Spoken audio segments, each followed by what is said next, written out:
Hi అండి. అందరూ బాగున్నారా? నేను చాలా బాగున్నానండి. మీ ఆదరణకి నా కృతజ్ఞతలు. ఈరోజు చేపల ఇగురు చేసుకుందామండి. చేపల ఇగురికి ముందుగా చేపల్ని కొరమీను తీసుకున్నానండి. తల, తోక కొన్ని ముక్కలు వేసి ఇప్పుడు ఇగురు చేస్తున్నాను.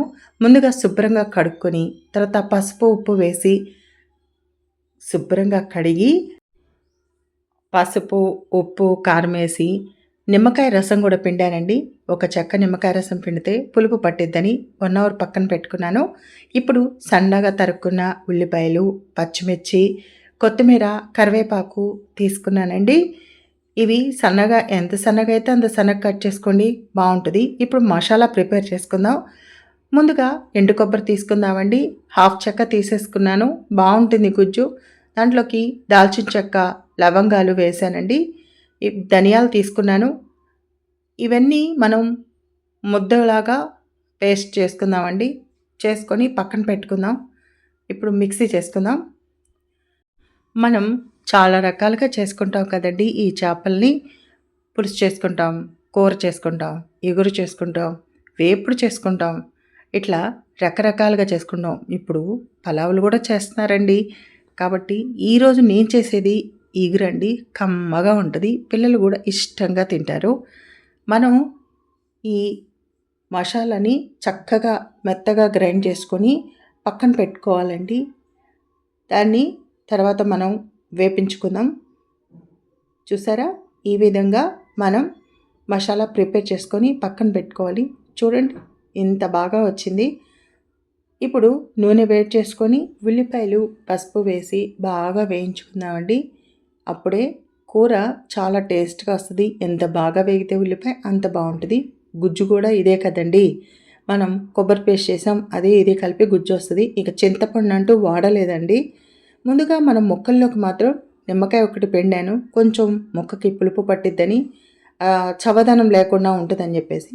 ఇప్పుడు అల్లం వెల్లుల్లి పేస్ట్ వేసుకుందాం. వేసి కొంచెం వేగనిద్దామండి, పచ్చివాసన పోయేంత వరకు. పచ్చివాసన పోయిన తర్వాత మనం ఇప్పుడు కలుపుకున్న ముద్ద ఒకటి ఉంది కదా, మనం కొబ్బరి ముద్ద, ఆ ముద్దను వేసుకుందామండి. మీలో ఎంతమందికి ఈ నాన్ వెజ్ వెరైటీస్లో ఫిష్ కర్రీ అంటే ఇష్టం? నాకు అన్ని రకాలు తింటానండి, నో ప్రాబ్లం. అన్నీ ఇష్టమేను, అది ఇష్టంగా చేసుకుంటాను. అదొకటే నా చిన్నప్పటి నుంచి నాకు అది అలవాటైంది.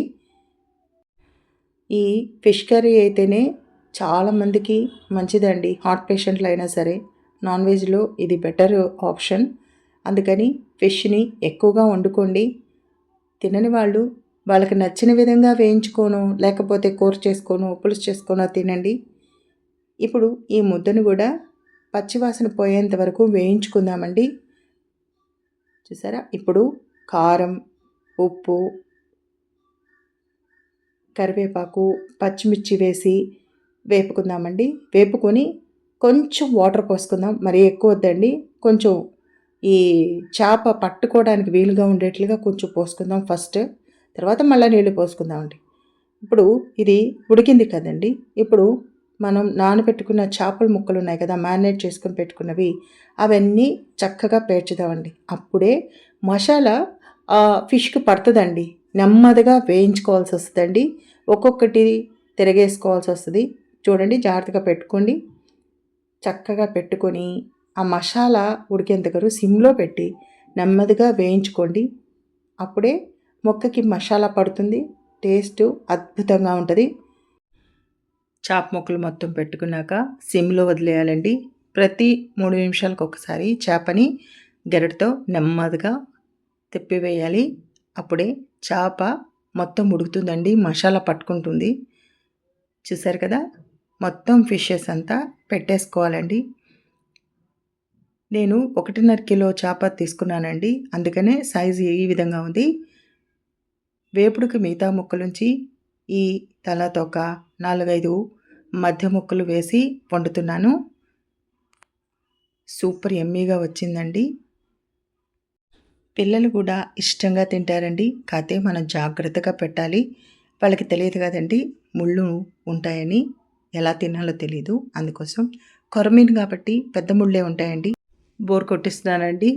నెమ్మదిగా ఈ కూరంతా చెప్తూ రాని వాళ్ళు చాలామంది ఉంటారండి. అందరికీ వచ్చండి కూర చేయటం. కాకపోతే రాని వాళ్ళకి, బ్యాచిలర్స్‌కి వివరంగా చెప్పడం కోసం ఇట్లా చేస్తున్నానండి. చూస్తే ఈజీగా చేసుకుంటారని.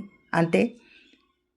ఇలా నెమ్మది మీద వేయించుకున్నామండి. ఇట్లా ముక్కలు తిప్పుతూ ఉన్నాను. చూసారు కదా!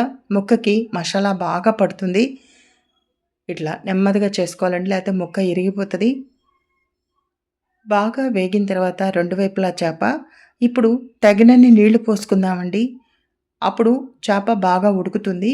సరిపోతదండి. ఎక్కువ నీళ్ళు అవసరం లేదండి. ఒక చిన్న గ్లాస్ నీళ్లు పోస్తే సరిపోతది. ఈ విధంగా అయిన తర్వాత చిన్న గ్లాస్ నీళ్లు పోసి మనం కుక్ చేసుకుందాం.